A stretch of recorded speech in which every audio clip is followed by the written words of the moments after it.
সেইটো এতিয়া যদি তেওঁ সিদ্ধান্ত সলনি নকৰে পাছতহে আমি গম পাম কাৰণ এতিয়া মুখ্যমন্ত্ৰী ডাঙৰীয়া তেওঁৰ ঘৰলৈ যাব তেওঁৰ ঘৰলৈ যোৱাটো এইটো একো অপৰাধ নহয় এজন সাংবিধানিক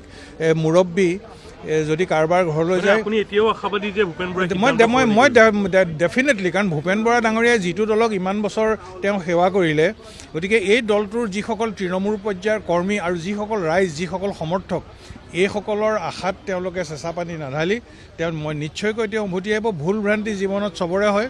আৰু গৌৰৱ গগৈ নতুনকৈ দায়িত্ব পাইছে যথেষ্ট বয়সো কম বহুত ক্ষেত্ৰত শিকিবলগীয়া মানুহৰ মৰাৰ আগমুহূৰ্তলৈকে শিকিবলগীয়া থাকে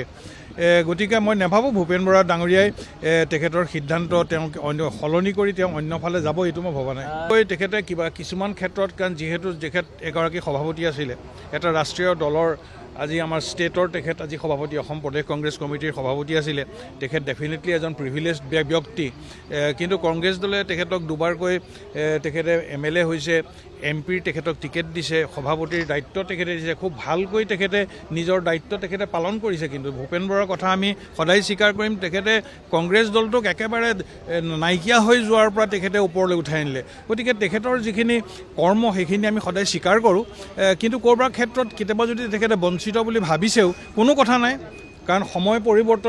পৰিৱৰ্তনৰ লগে লগে সকলোখিনি ঠিক হৈ যাব গতিকে তেখেতৰ মনত যিখিনি আৱেগ অনুভূতি আছে তেখেতে কালি ব্যক্ত কৰিলে সভাপতিগৰাকীয়ে